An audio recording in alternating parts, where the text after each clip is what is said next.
So what do you know about Jehoiachin? I confess I didn't really know all that much until I came across a conundrum, and there was a difficulty in the passages, and we'll get to where that was, but I had to dig a little bit deeper, and what I found was quite an incredible story, and that's what I want to share with you tonight.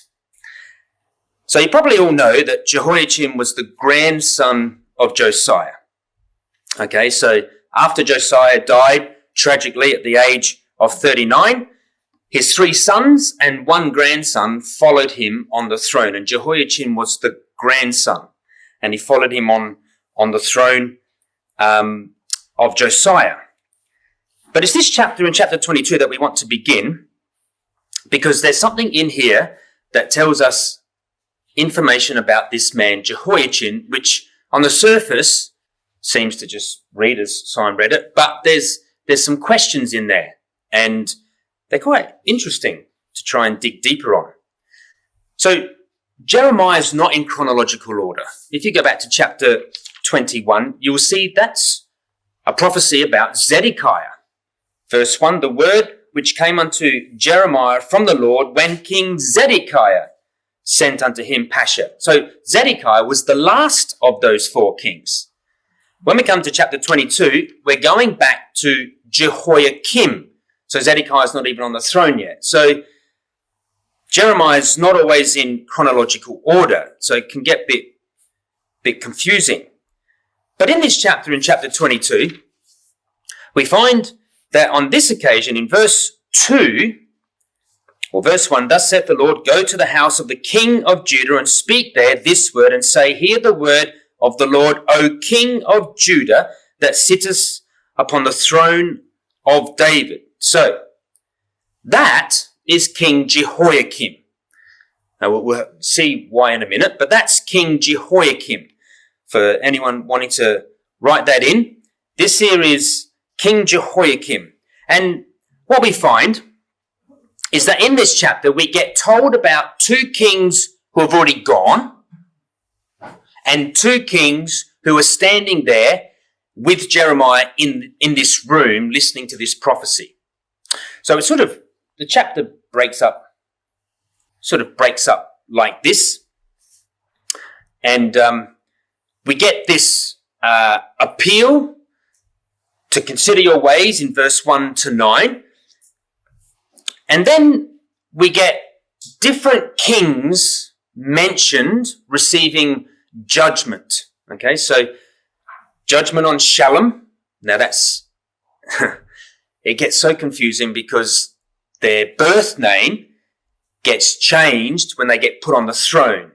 And they got put on the throne either by the king of Babylon or the king of Egypt. So Pharaoh Necho, he comes along and he puts Jehoiakim on the throne and deposes Shalom. But Shalom's original name was Jehoahaz.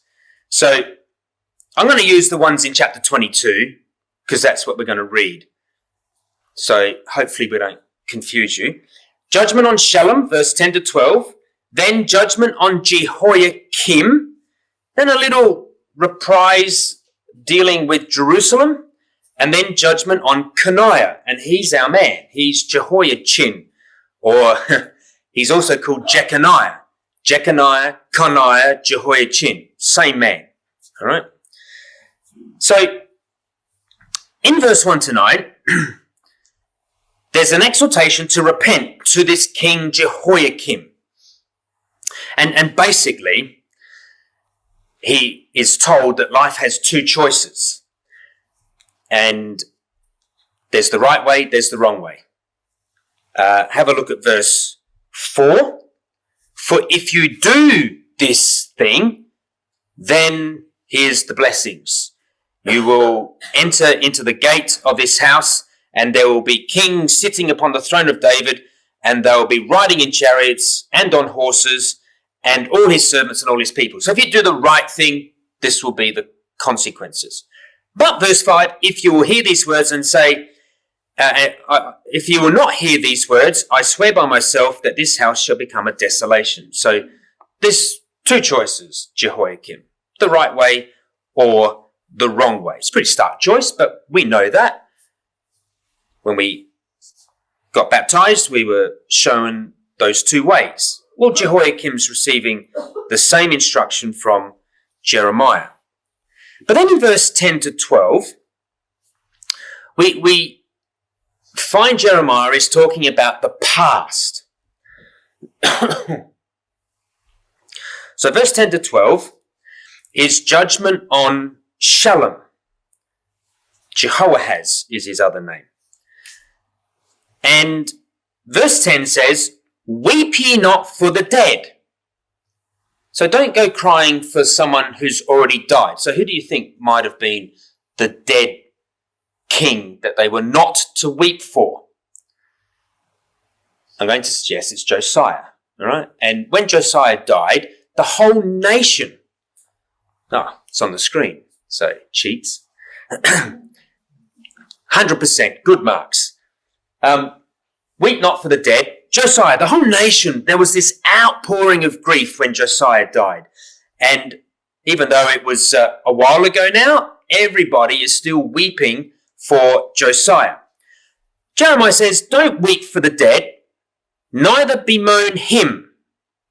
Instead, weep sore for him that goeth away." So another king's already gone away. So one's died and one's gone away. "Him that's gone away, for he shall return no more, nor see his native country." So who's that? Well, it's this Shalom, this Jehoahaz. He's been taken down to Egypt. "For thus saith the Lord touching Shalom, the son of Josiah, king of Judah, which reigned instead of Josiah, his father, which went forth out of this place." He was taken forth. He only lasted 3 months, and he was taken down into Egypt. "But he's going to die in the place where they've taken him captive." So that's two kings that have passed. He's not coming back. That's who you should be mourning for, not Josiah. But verse 13 to 19, there are two kings standing in the room listening to Jeremiah. All right.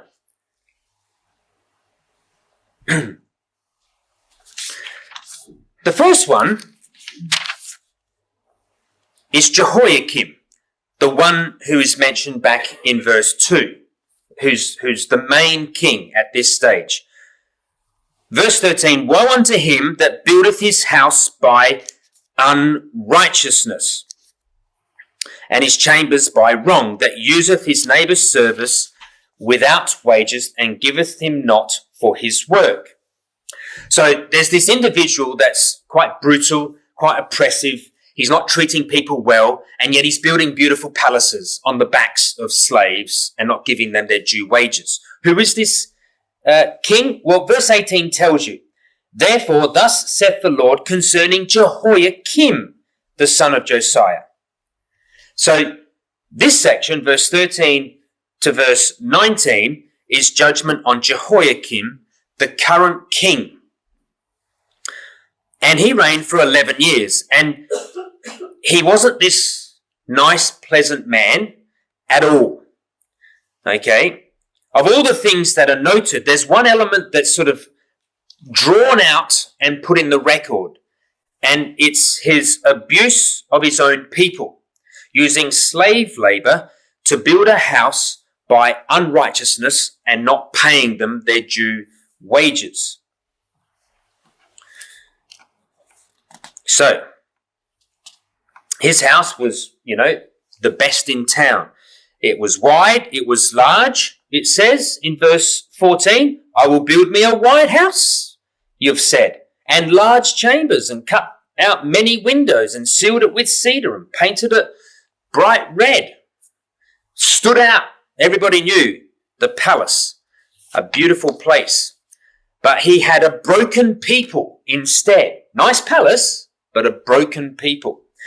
Look at verse 16. Verse 15. "Shalt thou reign because thou closest thyself in cedar?" All right. Is that the credentials required for a good king? That you've got a nice palace? Have a look at your people, your subjects. They're broken. The poor and the needy were neglected. Many more were actually made poor and needy by what he did. They had no self-autonomy. They were used and abused. And so what Jeremiah does, God through Jeremiah, is that he says, hey, let me tell you about your father. Because your father was completely different. And his father, of course, was Josiah. So verse 15, shalt thou reign because you cloak yourself in cedar and all that paneling? Did not thy father eat and drink and do judgment and justice, and then it was well with him? He, that is Josiah, judged the cause of the poor and needy. Then it was well with him. So this is totally in contrast to Josiah. Josiah looked out for people. Josiah was a good king. He loved his people. And he tried to harmonize them. And he put emphasis on their welfare rather than his own. I mean, that's why he ended up getting killed on the battlefield. He was always fair. And of course, fairness is two ways. It's not just about crying, oh, life's unfair, you know. It's also making sure that you're not doing things that people could accuse you of being unfair. All right. And Josiah made it his foundation policy to always act fairly. See what it said? Do judgment and justice, verse 15. So this is establishing what the credentials are for a good leader, don't you think? What makes a good leader? Someone that's got a nice looking house, but is controlling or despotic, or someone who's doing judgment and justice, honesty and fairness. So that's the choice being presented here. Your father Josiah, well, he lived well enough. He ate and drank. He didn't complain. He was never without. But his time was consumed with his people, especially looking after the vulnerable. He wasn't preoccupied with prestige or status or power. So if you go and look at Josiah's life, of course, in the Kings and the Chronicles, try and find where it says he looked after the poor and the vulnerable. I'd love to see if you could find it. I didn't find anywhere in the Kings or Chronicles record where it says that he specifically did this. You won't find any examples. What you'll find is that you're told he followed God at the age of 16. He removed all the idols. He cleansed the temple. He held a Passover like no other. Yet, note verse 16.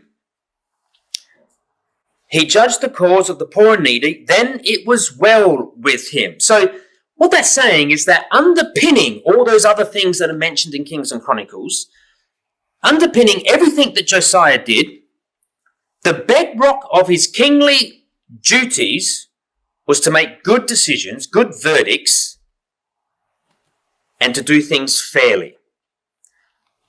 Mishpat is the word judgment, and Zedek is the word justice. Act with good decisions, good verdicts, and do righteousness whenever you come in contact with somebody else. That was his policy. That was him as a person. And it filtered through the nation. Not to oppress, not to treat unfairly, not to control, to abuse, to manipulate. Right? All these catchphrases of today. You know, you hear gaslighting. You hear cancel culture. You hear being judgmental and negative and critical and harsh. And if you don't like something, then you cancel it out. And that's the solution. The solution to problems seems to be to cancel the other side out and pretend they don't exist. And actually try to remove them sometimes, or remove their history or their legacy in whatever. Not Josiah. He never did that. And then verse 16 says, was not this to know me, says God. So Josiah knew me. Now that's a phrase we know from a famous quote in John 17. That idea that this is life eternal, to know thee, the only true God. Well, here's Josiah. He knew me. So it's a great quote to write down in next to that. John 17, verse 3. But here's another one that I like. We'll come back to chapter 22, but come back to Jeremiah chapter 9. Jeremiah 9, verse 23 and 24. This idea of knowing comes up here in chapter 9.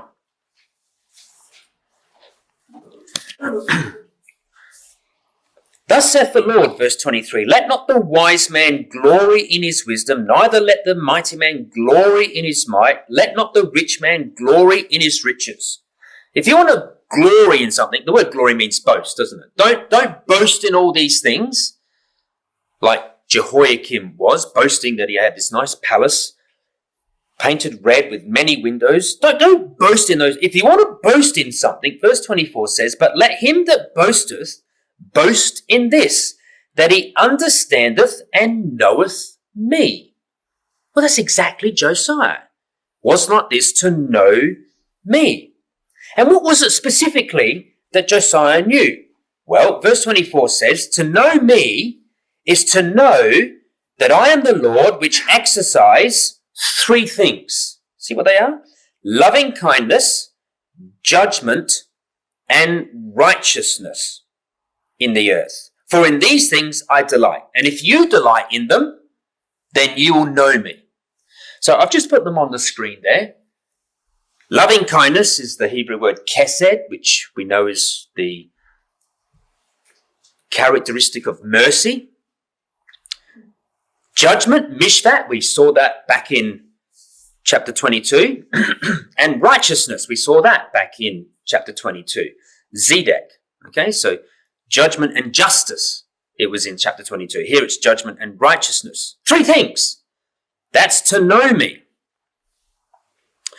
Has God changed? Has, those three things been sort of passed by and now we're in the New Testament? We don't have to worry about those things anymore? Are we exercising in those same three things? See how the word exercise comes up? I am the Lord which exercise those three things.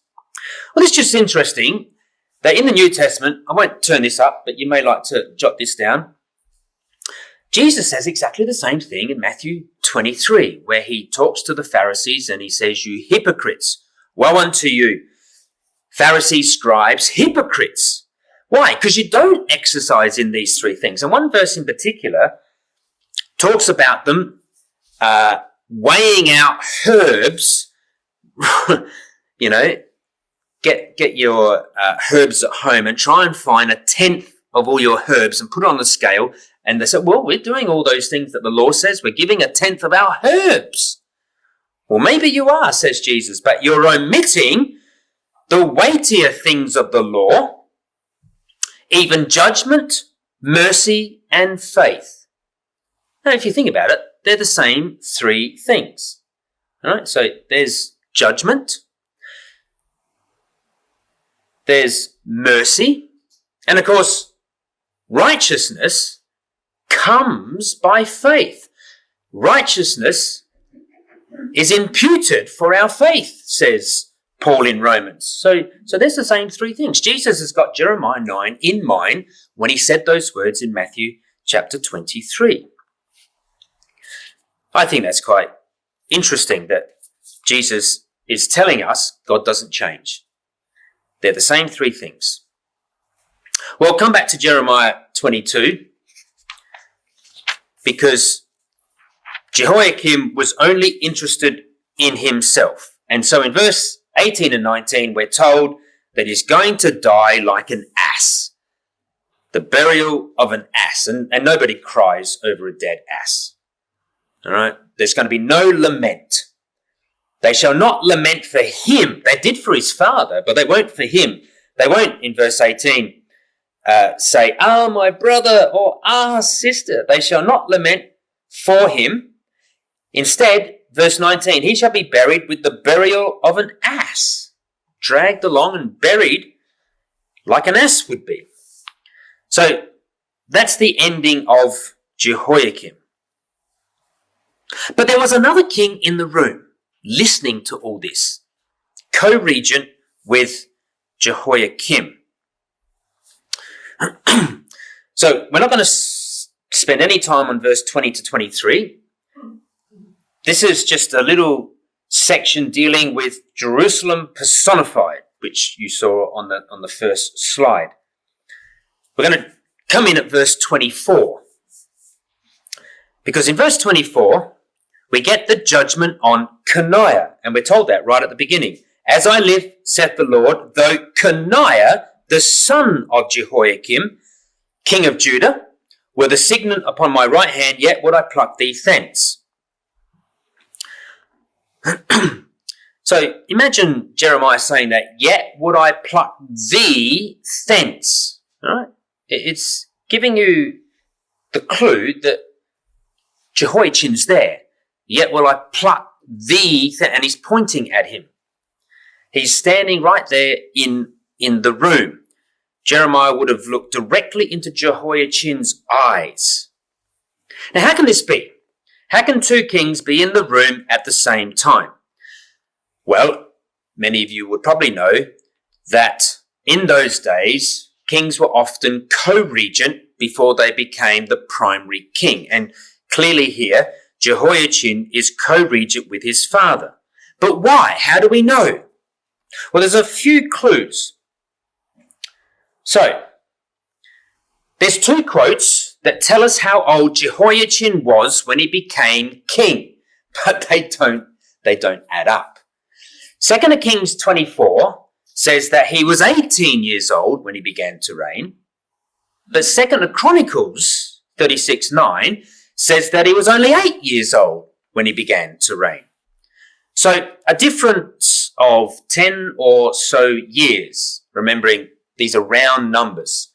So 10 to 11 years. So there are two possible explanations for this. Number one is that Jehoiakim made him co-regent to cement his successor, because that's what they often did, so that there wasn't rivalry amongst the brothers. And seeing what happened to Jehoahaz, his other brother that was taken down into Egypt, maybe he's trying to cement his throne through Jehoiachin. That's one suggestion. But I think this next one is a better suggestion. I think that it's quite probable that Josiah actually crowned him his successor just prior to going out against Pharaoh Necho, because he died on the battlefield when Jehoiachin was 8 years old. That's the same year that Josiah died. And Josiah goes out to battle, not knowing what the end result would be, and knowing what his own boys were like, he takes the 8-year-old and crowns him as his co-regent, hoping that this 8-year-old might turn out different to his own sons, knowing exactly how he was at 8 years old, and hoping that as an 8-year-old, he might turn out to be a similar king to himself. Now, this second option has much more merit, particularly for two reasons. Let me tell you why. Come over to Matthew chapter 1, where we get a list of all the kings in the line of the Lord, the lineage of the Lord. And in Matthew chapter 1, we get this interesting phrase used about Jehoiachin, or as we'll find out in Matthew 1, he's called Jeconiah. So, verse 11, Matthew 1 verse 11, and Josiah begat Jeconiah. Well, he didn't actually. That was his grandson. But it says he begat Jeconiah, Jehoiachin. Skip straight over Jehoiakim. He's not even mentioned here. But more than that, notice what it says. And Josiah begat Jehoiachin and his brethren. So who were the brothers of Jehoiachin? Well, they're not recorded. He's the grandson of Josiah. He's not a brother of Jehoiakim, Jehoahaz, or Zedekiah, yet this is saying he is. All right? So Josiah begat Jehoiachin and his brethren, the three other kings. The only way that could happen is if Josiah adopted Jehoiachin and made him his own son. That's the only way. Okay? In the same way as Jacob adopted Ephraim and Manasseh and made them his own son, and then they became like all the other brothers, Judah, Simeon, Levi, etc. All right, Manasseh and Ephraim were elevated to the same position as brothers. And that's the only way that verse can make sense. In addition to that, now come back to 2 Chronicles 36. There's another clue. This idea of brothers comes up in 2 Chronicles 36. So here in 2 Chronicles 36 verse 10, we're told that Nebuchadnezzar went to put Zedekiah on the throne. And when the year was expired, King Nebuchadnezzar sent and brought him to Babylon with the goodly vessels of the house of the Lord, and made Zedekiah his brother. Now, he wasn't Jehoiachin's brother. Jehoiachin was his nephew. And yet here it says that Nebuchadnezzar took Zedekiah, once he'd taken Jehoiachin off the throne, and took Zedekiah, Jehoiachin's brother, and put him on the throne.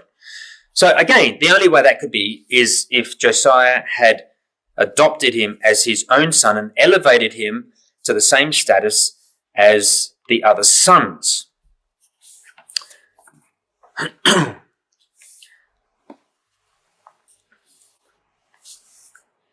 Now here, come back to chapter 22 of Jeremiah. Here, 4 years have passed. Okay, so Josiah has been dead now about 4 years. So how old does that make Jehoiachin? So he was 8 when he was made co-regent. So 4 years later, he's about 12 years old in this chapter.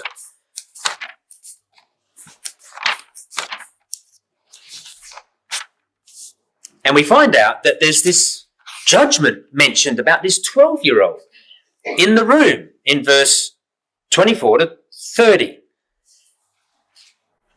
Now, 12 years old, I mean, that's pretty young to be given a character assessment that destines you to all of these things here.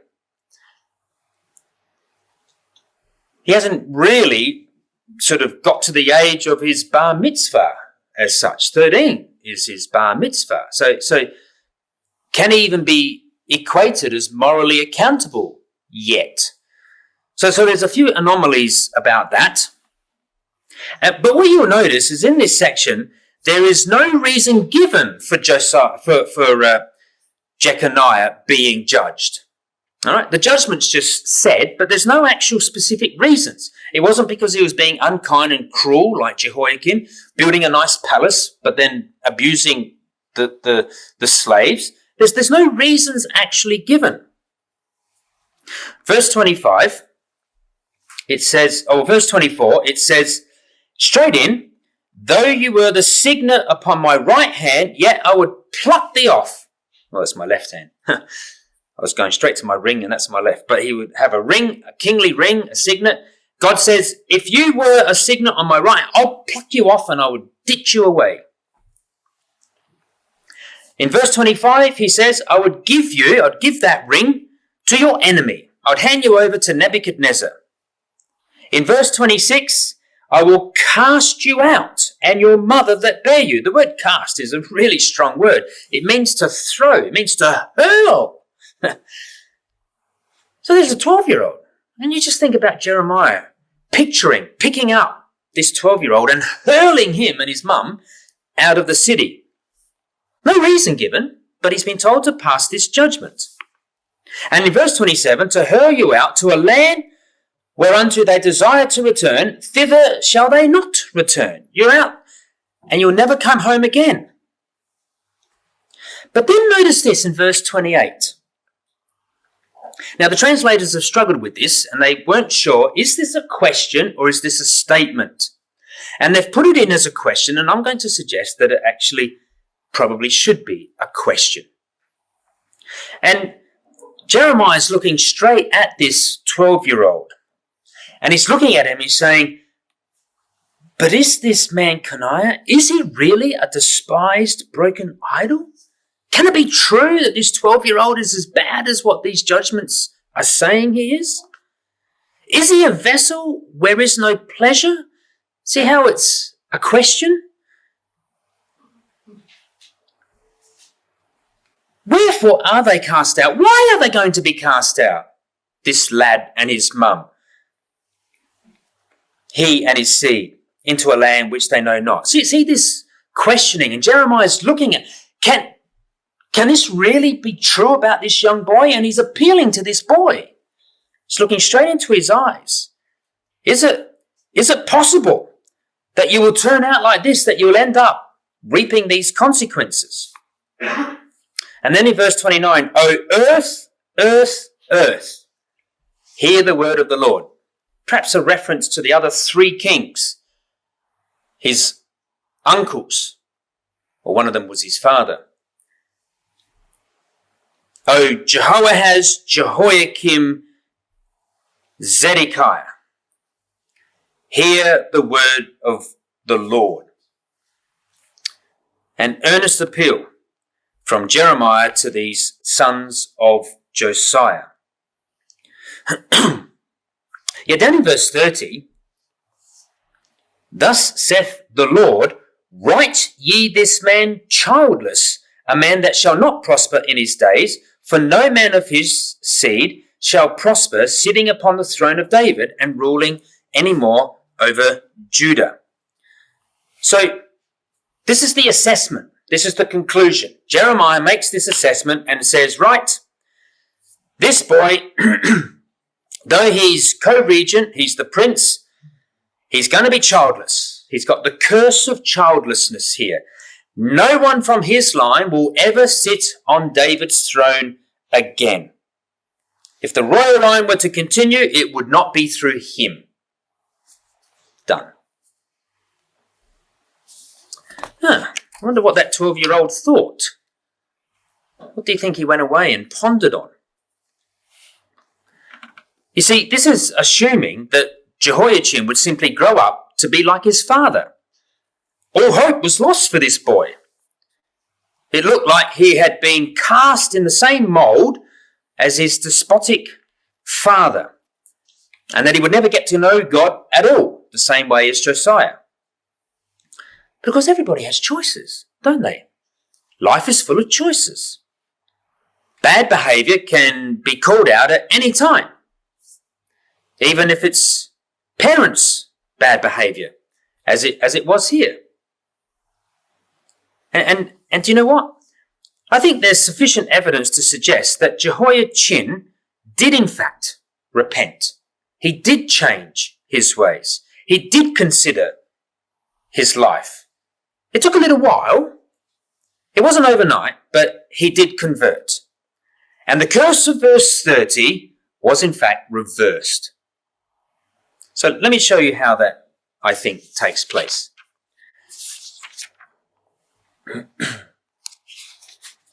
Come back to chapter 13 of Jeremiah. So remember, Jeremiah is not in chronological order. Jeremiah chapter 13. So here's another prophecy, but it would seem that it was given specifically to Jehoiachin. So this is some years later, and now he's sole king. Everything that Jeremiah had said about his father Jehoiakim has happened, and now Jeremiah is about to appeal again to this young king, who is now 18 years old, because that's how old he was when he became king. And, of course, his mother is there with him, and she's the queen mother, and she's quite a powerful figure. Now, chapter 13 is a parable of the linen girdle, and Jeremiah has to make 2 trips up to Euphrates and bury this linen girdle, etc. We know all of that. And the reason is to convey a message. And the message starts down in verse 15. So here's the appeal of Jeremiah. Verse 15, hear ye and give ear, be not proud, for the Lord hath spoken. Give glory to the Lord your God, before he cause darkness and before your feet stumble. Verse 17, but if you will not hear it, my soul shall weep in secret places for your pride, and mine eyes shall weep sore. Verse 18, say unto the king and to the queen, humble yourselves. Now, why do we say it's Jehoiachin? Some suggest it's Zedekiah and his wife. Some say it's Jehoiakim and his wife. This word queen's not your normal word for queen. It means the great lady. It's usually used in reference to the queen mum.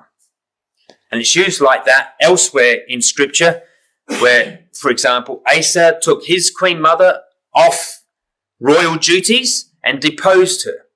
That's the word that's used. So the only one that fits this is Jehoiachin, because it's him and his mother that were carried away to Babylon 3 months later.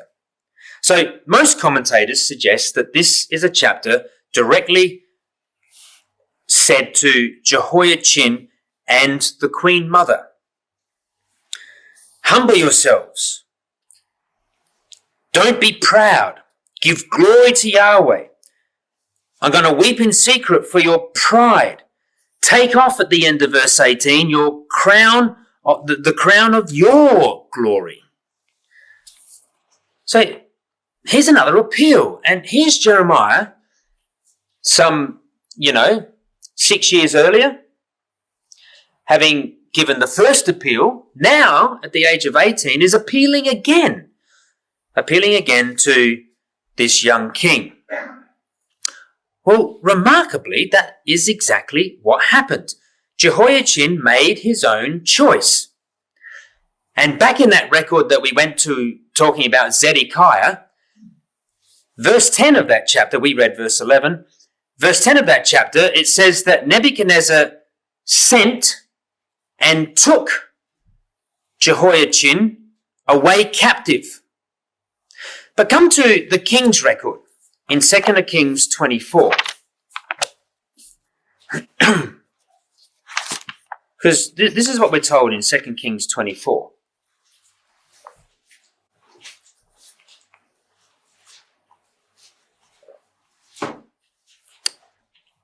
Verse 10 to 16. You can see in verse 8, Jehoiachin was 18 years old when he began to reign, and his mother's name was Nehushta. So this is the queen mum, Nehushta.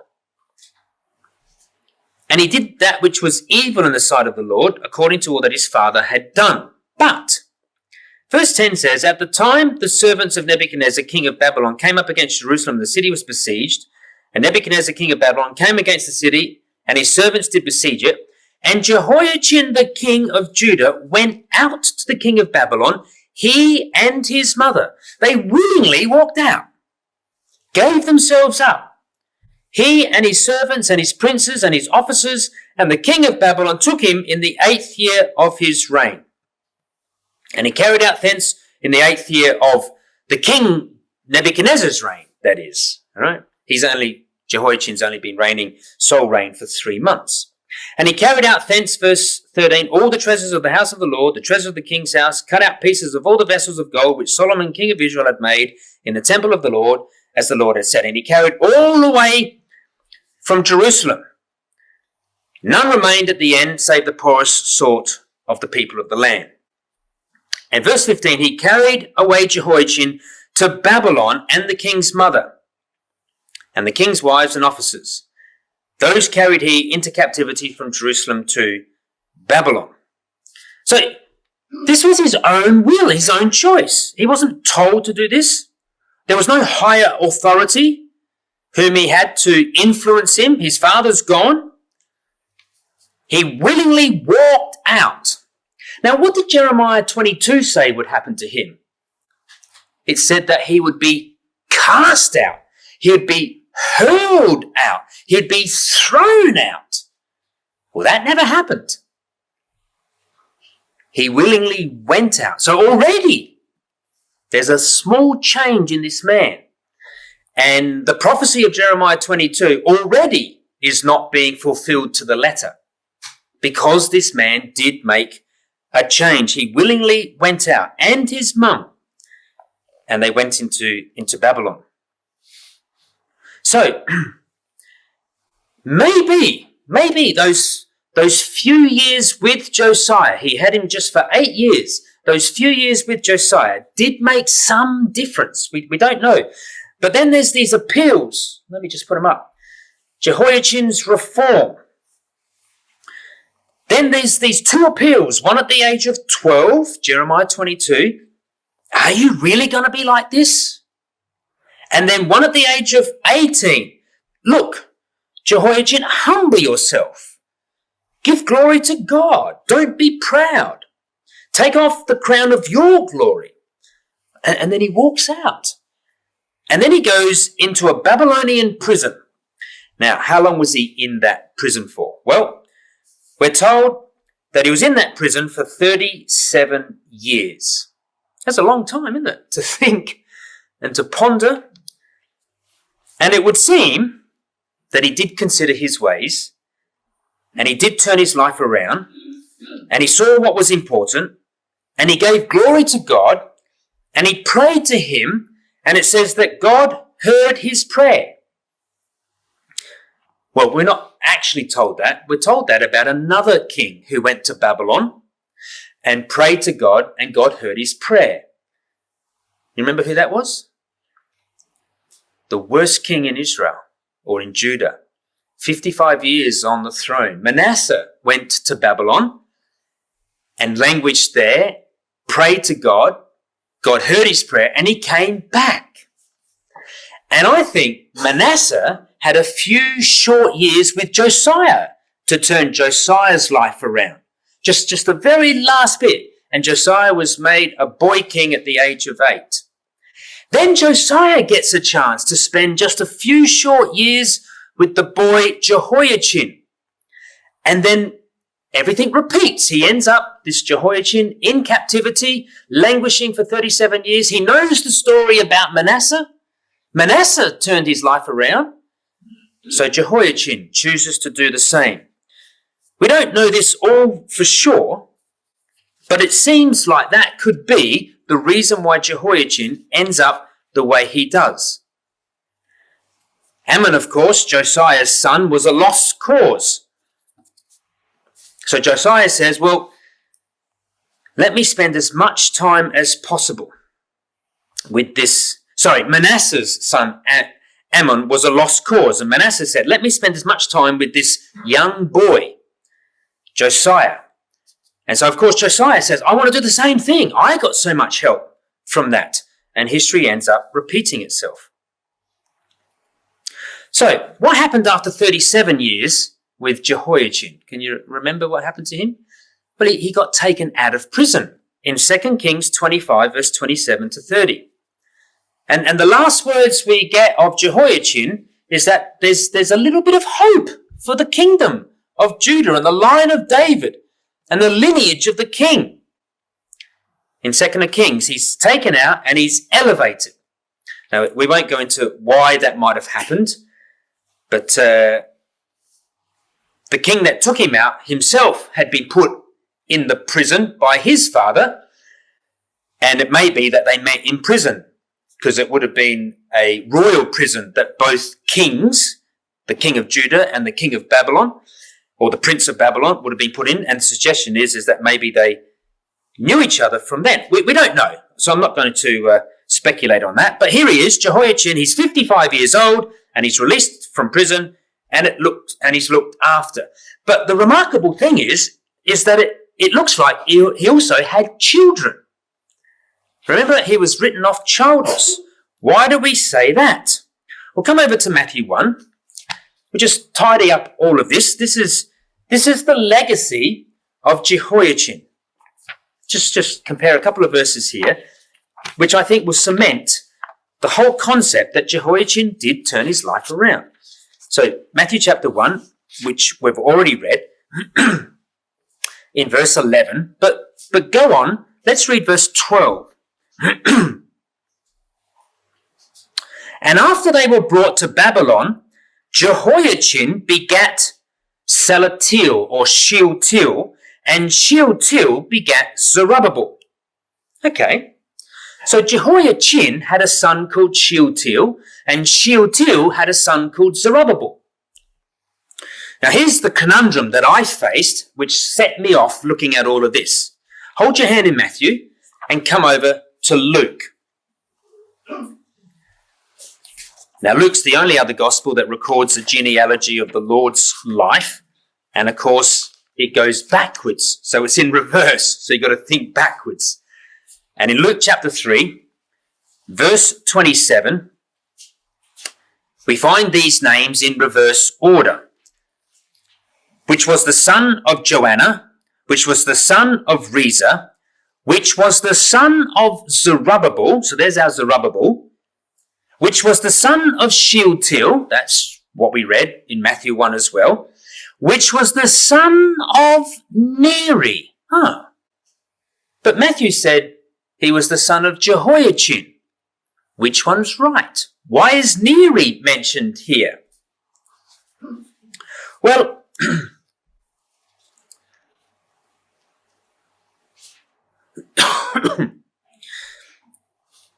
it would appear that Neri was the actual son of Shealtiel. Luke 3 is correct. And for whatever reason, we don't know, Neri passed away and Jehoiachin has adopted Shealtiel. Now, how do we know this? Well, come back in the record to 1st of Chronicles chapter 3. All right, I'll put it up here on the screen. Come back to 1st of Chronicles chapter 3. So Luke, it's interesting, this, Matthew and Luke, every name is different in the genealogies. One's going through the kingly line down to Joseph, one's going down the line to Mary. The names from Solomon in Matthew and the names from Nathan in Luke never marry up. They're not the same names except for two names, Zerubbabel and Shealtiel. They cross over only at that point. And you say, how did these two lines, which started here, touch here and then go out like that?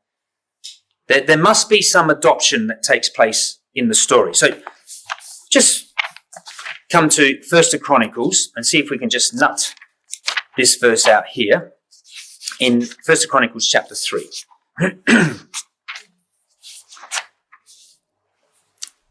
Verse 17. And the sons of Jehoiachin. We were told in Jeremiah 22, write this man childless. The curse of childlessness was that he was never to have children. Or if he did, they were never to be in the line of David. But here he is. And the sons of Jehoiachin, Jeconiah, Asa, Shealtiel, his son. Now that reads a bit odd, doesn't it? Why does it say the second son, his son? Well, it's because most commentators say that Asa is not a proper name.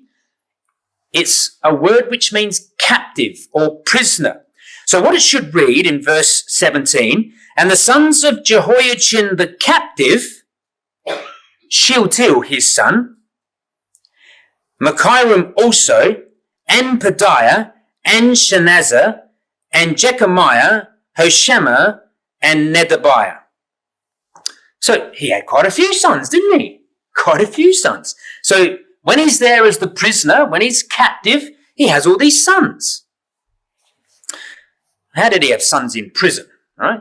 He's in the royal prison. He gets out at the age of 54 or 55, we said. He's been in prison 37. Where did all these sons come from? Well, did you notice? The best explanation is that Neri died and Jehoiachin adopted Shealtiel. But not just Shealtiel.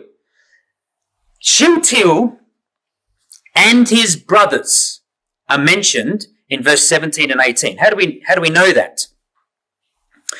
Well, did you notice in verse 18, one of the sons of Jehoiachin was named Pedaiah? Malchiram also and Pedaiah. But did you notice in verse 19 that Pedaiah is mentioned again? And look who Pedaiah's son is. And the sons of Pedaiah were Zerubbabel. Zerubbabel. We've been seeing in Matthew and in Luke that the son of Shealtiel was Zerubbabel.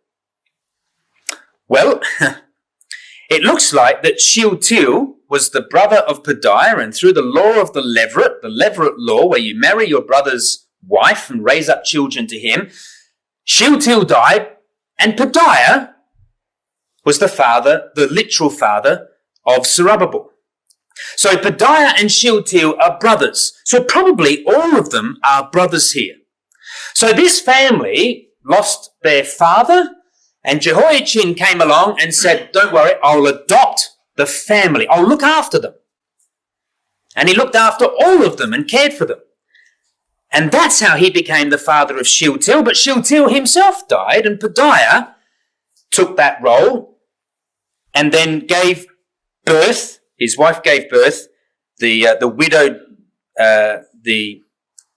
dead man's widow married Pedaiah and gave birth to Zerubbabel. Hoping that makes sense. It's quite confusing, isn't it? All these names. So Pedaiah and Shealtiel are seemingly brothers here. And so, of course, Jehoiachin ends up the only one of all of those bad brothers mentioned in Matthew 1 in the line of the Lord. And the curse of being childless is removed. And you say, where? How? Why? Well, I think we've seen the transformation of this man take place through these appeals from Jeremiah. Are you really going to turn out like this? Humble yourself. He goes to prison and he thinks about his father. He thinks about his grandfather Josiah. He thinks about his great-great-grandfather Manasseh. All of that comes to his mind and he changes his life. And God says, right, I'm going to put you in the Lord's lineage. So, last quote. How does the whole story finish? It's quite marvellous, really. Come to Haggai. This is our last quote in Haggai. So, Jehoiachin adopted Shealtiel. Shealtiel dies. Pedaiah, his brother, takes his place and has a son called Zerubbabel. When they come back from captivity, Zerubbabel is the legitimate prince who could have been king but never became king. He became governor. But he was treated as a prince by God himself. Because here in Haggai chapter 1, I don't have it on a slide, so we'll just look this quote up here. We find that there are two groups of people in Haggai, and they've given a choice to consider your ways. So you're going to end up like this or you're going to end up like this. One group were paneling their own houses, okay, in chapter 1, verse 4. Is it time to panel your houses and paint it red and make it look beautiful? Is that what you're going to do? Like Jehoiakim? All right. Looks nice, you feel comfortable. Jehoiakim's their role model. Or are you going to be of the other group? And the other group has Zerubbabel as their model, their role model. And he's mentioned in chapter 2 and in verse 21. Speak to Zerubbabel, governor of Judah, the royal line. And I will shake the heavens and the earth, and I will overthrow the throne of kingdoms, and I will destroy the strength of kingdoms of the heathen, and I will overthrow the chariots and those that ride in them, and the horses and their riders shall come down, every one by the sword of his brother. In that day, saith the Lord of hosts, will I take thee, you, O Zerubbabel, my servant, the son of Shealtiel, saith the Lord, and will make thee as the signet that I've chosen. The golden ring. I'll put you back on my finger. So Jeremiah 22 says, I wish I could just take you off. I'm going to take you off the signet. I'm going to pluck you off and chuck you away. Jehoiachin. Jehoiachin turns his life around ends up in the line of this man Zerubbabel, and God says, I'm going to make you as a signet. The royal ring is going back through the line of Jehoiachin. I think it's quite amazing. I think it's a wonderful, remarkable story. I have a few quotes here of just personal reflection for us. Let me just go to one. Isaiah 53. You all know this. We'll end on this in Isaiah 53. Isn't this sort of reflection of what Jesus Christ himself went through? Not the having to reform himself, but being written off childless in Isaiah 53. So Jehoiachin becomes a type of Jesus Christ with this curse of childlessness being removed. Because we know in Isaiah 53 and verse 8 that Jesus was taken from prison and from judgment, and who shall declare his generation? Because he was cut off from the land of Lee. He died before he had children. Couldn't have any children. But verse 10, let me read you these words, brothers and sisters, and I'll finish by reading this quote to let you just think about Jehoiachin in this light. Yet it pleased the Lord, verse 10, to bruise him. He hath put him to grief. When thou shalt make his soul an offering for sin, he shall see his seed. He shall see his children. Jesus did see his children. He shall prolong his days, and the pleasure of the Lord shall prosper in his hand. He shall see the travail of his soul and shall be satisfied. And I think Jehoiachin ended up being satisfied and will be there in the kingdom. If you found this video helpful, don't forget to hit that like button. It really helps the channel grow. Drop a comment below and let us know what you thought. Make sure to subscribe and turn on notifications so you never miss a new upload. Please share it and spread the word. Thanks for watching, and remember to come back soon.